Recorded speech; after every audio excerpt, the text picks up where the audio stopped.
Hey, how y'all doing? This is Mongo Slade, and today we're going to talk about Roman Reigns, Jey Uso, and Drew McIntyre, which was absolutely fantastic.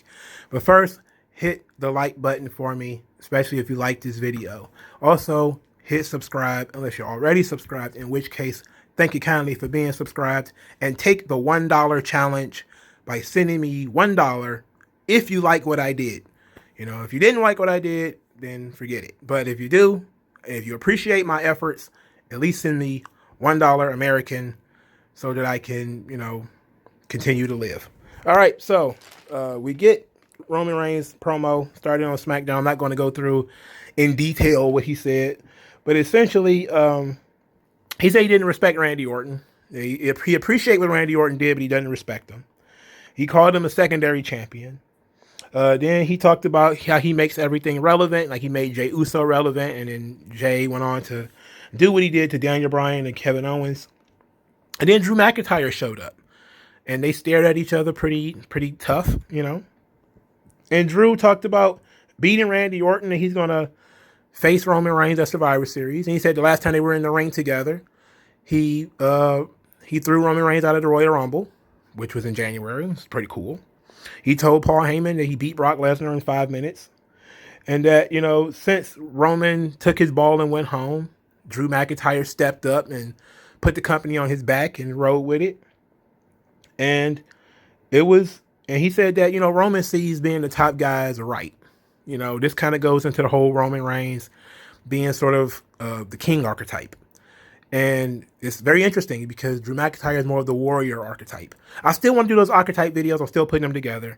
A lot of people have been sending me text messages and emails and stuff talking about when are you gonna start doing archetype videos? I'm like, look, man, I'm working on it. I'm working on it. It takes research, and plus I have to look at character beats and stuff like that. But we'll get there. But Roman Reigns embodies sort of the king archetype as far as think that he rules by divine right, while McIntyre is more of a defender. So he's more of the king, more of a warrior archetype. And he says that he sees it as a privilege, that, it's a privilege to be the WWE champion, to be the face of the company, while Roman Reigns sees it as his right to be the WWE champion and to be the face of the company. And it was very interesting because Roman's response to this was to completely shit on Raw. He said nobody watches Raw. He said he doesn't even watch Raw. And I was like, God damn. That's like the flaming basketball on NBA Jam. Like, boom. Booyaka.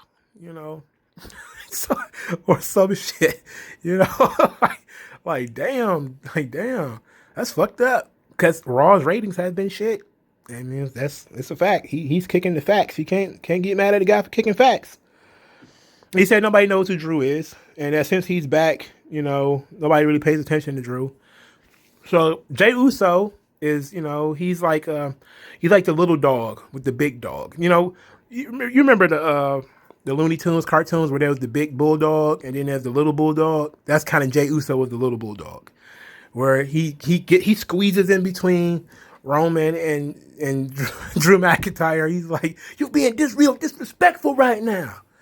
And he starts going off about, how he handled Kevin Owens and he handled Daniel Bryan and he gonna handle Drew McIntyre.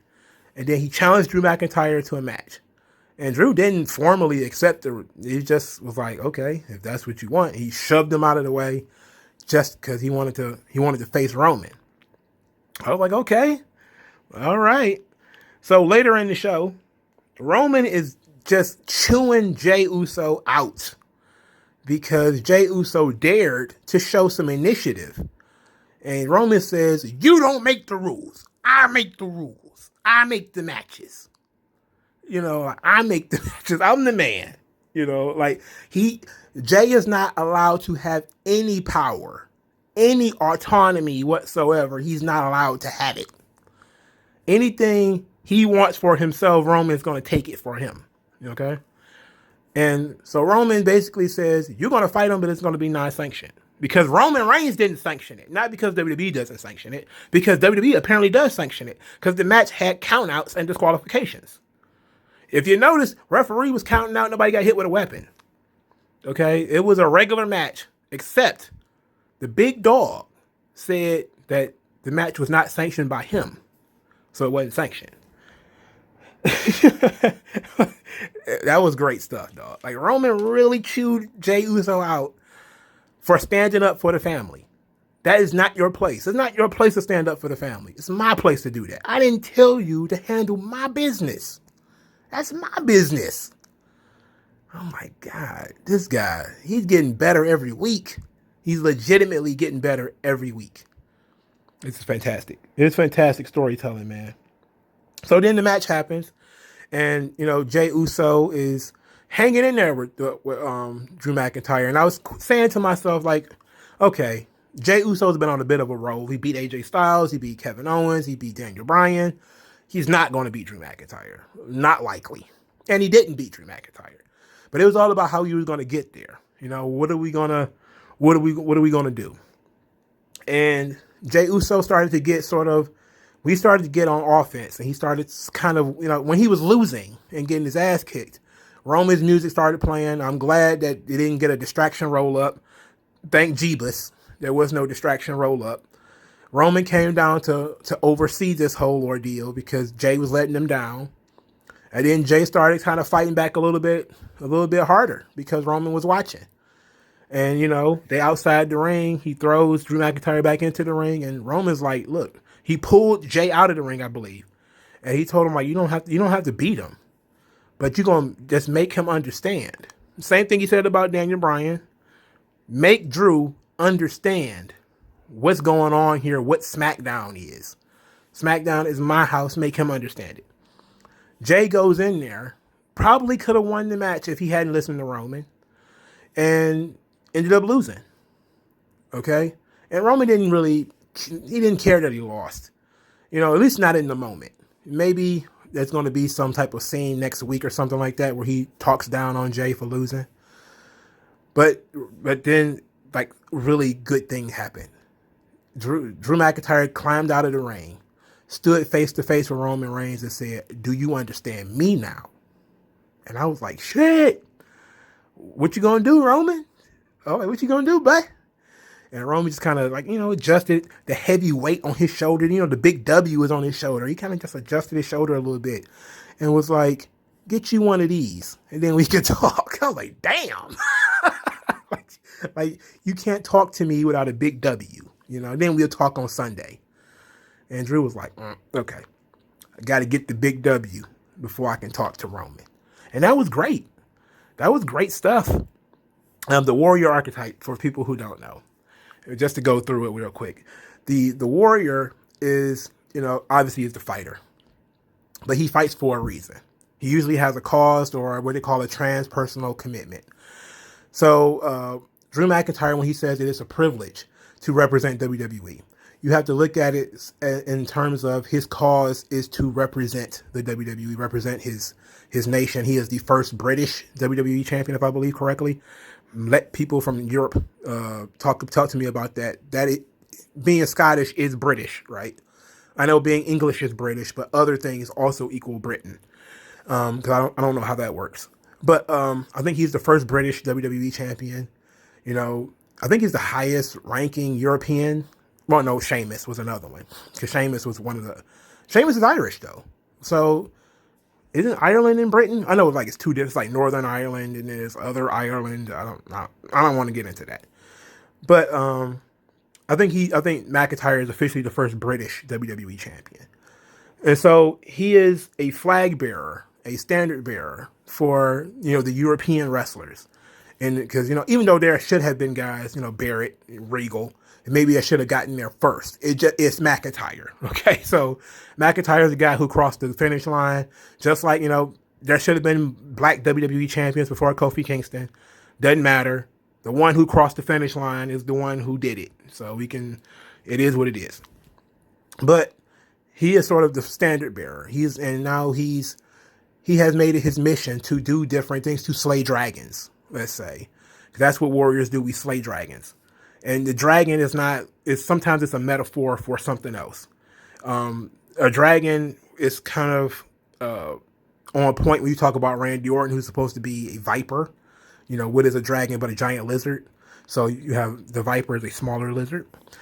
But but the point is Randy Orton was on a tear and he was destroying people and kicking people in the head.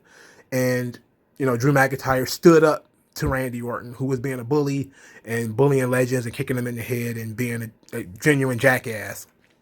And Drew McIntyre stood up to him because warriors hate injustice. Justice meaning giving to people what is their due. You give legends respect. You don't disrespect legends. And that's why he stepped up to face Roman Reigns, is because he saw not Roman Reigns, Randy Orton, because he saw legends being disrespected.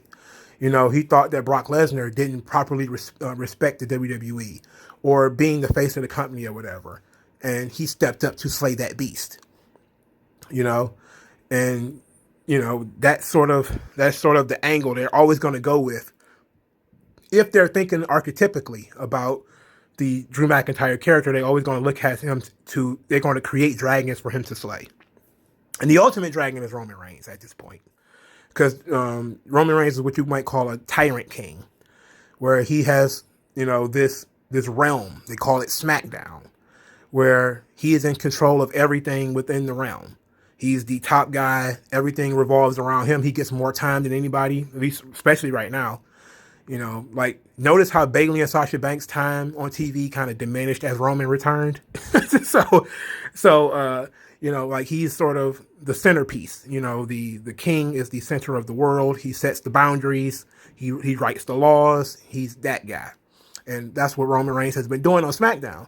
How dare Drew McIntyre come from Raw into his domain and tell him what's going to happen or what should be or what's going to be, And that was that's the tension between the two characters. I'm just looking at them as characters, not as quote unquote pro wrestlers, not as quote unquote men, but as two archetypal mythical characters.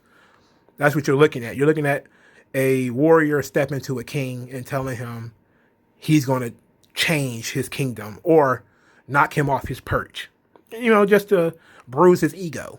And the tyrant cannot take that whatsoever. So what do I think is going to happen?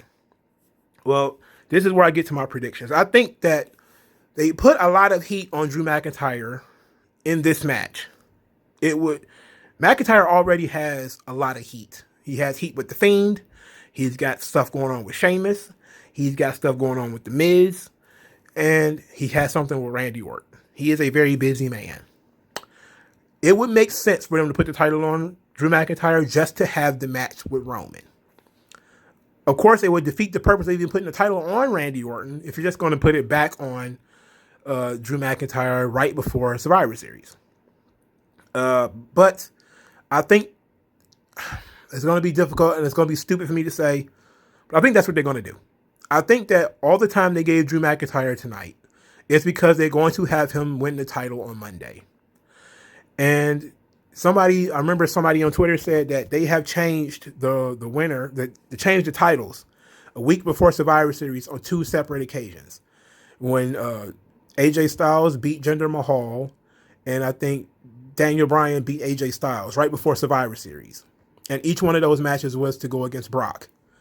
So are they going to do it again and have Randy Orton drop the title to Drew McIntyre so Drew McIntyre can fight Roman? Because Randy Orton hasn't had anything to say about Roman. And Roman, until this week, did not say anything about Drew McIntyre. Not say anything about Randy Orton. So they haven't been putting any heat on the Orton-Reigns feud.